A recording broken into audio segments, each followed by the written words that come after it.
Today we're taking a look at these NBA matches, which are happening on Monday, December 5, 2022, and giving you match breakdowns, betting tips and predictions in general on these games. Welcome back to High Stakes. Before we dive into our video, don't forget to subscribe and push that notification bell to get notified as soon as we release these sport prediction videos. Also, check out our perks and join the High Stakes membership. Joining the High Stakes membership is easy, is cheap, but it will help a lot in the growth process of this channel. Plus, if you would like more betting tips and predictions, then check out our Patreon in the link down below. Our new Patreon is a way for us to help you improve your chances of making more money. Multiple plans are available for each and every one of you. By becoming a member of the High Stakes Patreon, you will have access to our best team picks, total picks, parlay picks and much more. Stop wasting hours of your time searching for bad betting predictions that ends up costing you a lot of time and money. Join the High Stakes Patreon now and get the best betting picks. Going back to our video, we will give you 2 betting picks for each game, a team pick and a total pick based on facts and detailed explanation. One more thing before we start, check out our new channel High Stakes Props and Parlays, where you can find our player props and parlay picks predictions. You will find the link in the description and comments section below.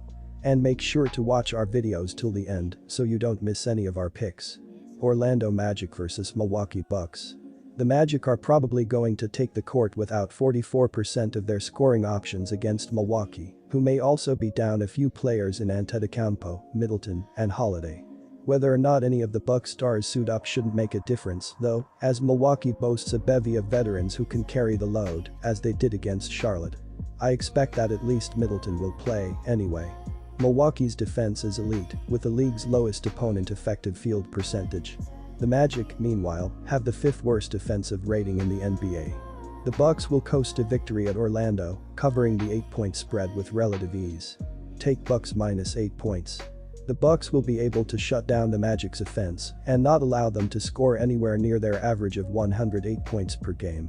The Bucks will be right around that mark as role players get to earn some key minutes as the star players rest during this blowout of a game on Monday. Expect this game to be low scoring throughout. The under is 12-2 in the Bucks' last 14 road games. The under is 6-1 in the Magic's last 7 Monday games. Take the under on Monday. Charlotte Hornets vs Los Angeles Clippers. Los Angeles has suffered back-to-back defeats at the hands of Utah, 125-122, and Sacramento, 123-96, sliding to number 7 in the West. Last time out against the Kings, the starting lineup produced just 41 points combined, while down Paul George, Kawhi Leonard, Norman Powell and Luke Kennard. The Clippers shot 35.5% from the field, 27.3% from deep, and committed 17 turnovers to just 15 assists on the night. Los Angeles now averages the 7 most turnovers, 15.9, 5th fewest assists, 22.4, and 3rd worst assist to turnover ratio, 1.41, among all teams. Although they are a top 5 defensive rebounding unit and a top 6 defense based on rating, on the opposite side of the ball, the Clippers average the least amount of points per game, 106.7. George leads the team and ranks number 22 overall in scoring at 23.6 points per game on 45.8% shooting from the field, while Ivica Zubac averages a Clippers best 11.6 boards per contest, which is good for 3rd in the NBA. George, knee, Leonard, ankle, and Kennard, calf, are all listed as questionable for Monday's game. Powell, groin, has been downgraded to out. Charlotte is reeling at number 13 in the East, now entering its 8th straight game missing former 3rd overall pick LaMelo Ball, ankle, downgraded yet again.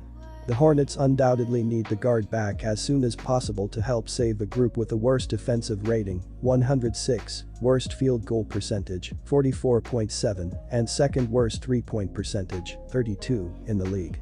Charlotte has lost 2 of its last 3 games, and in its last contest against Milwaukee, the Hornets failed to cover as 2-point underdogs, despite Terry Rozier, Kelly Oubre Jr. and Jalen McDaniels combining to score 69 points, and Mason Plumlee recording a 13-point, 11-rebound double-double.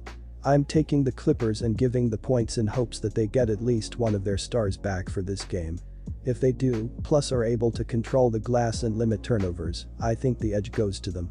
While Los Angeles hasn't been great ATS as of late, it holds an 8-0 record in its last 8 meetings with Charlotte 7-1 ATS in that span. The Clippers are also 6-1 ATS in their last 7 games when playing in Charlotte.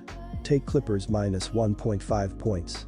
Considering all the question marks going into this one, I'd have to play the under.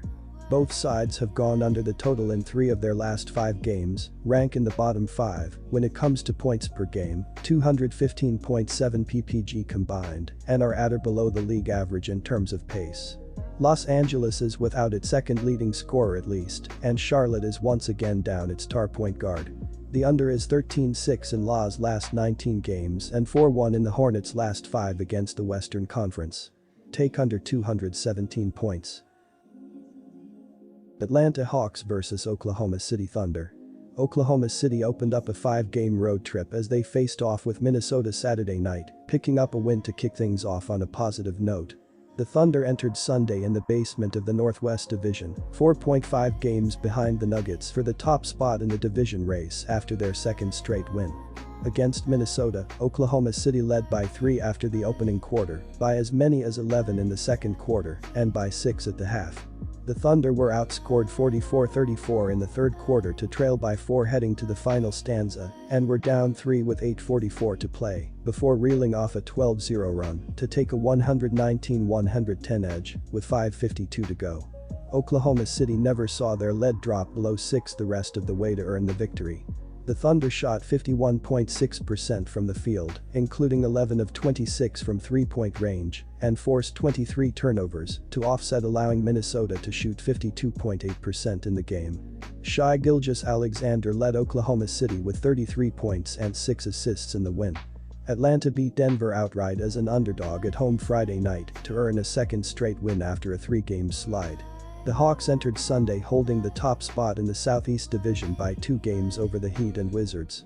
Against Denver, Atlanta jumped to a 13-2 lead out of the gate, though their lead was just 3 after the opening quarter.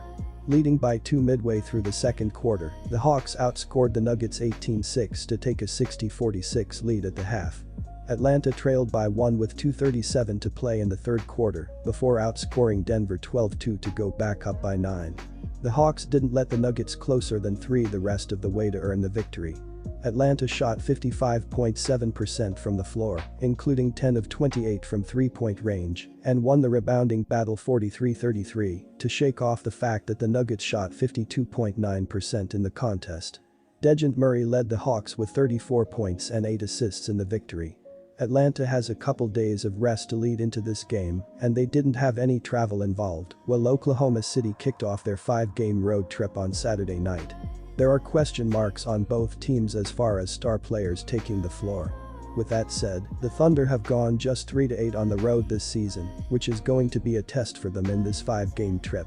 The Hawks haven't been great at home, going 6-6, but they have momentum on their side after taking down the Nuggets Friday night.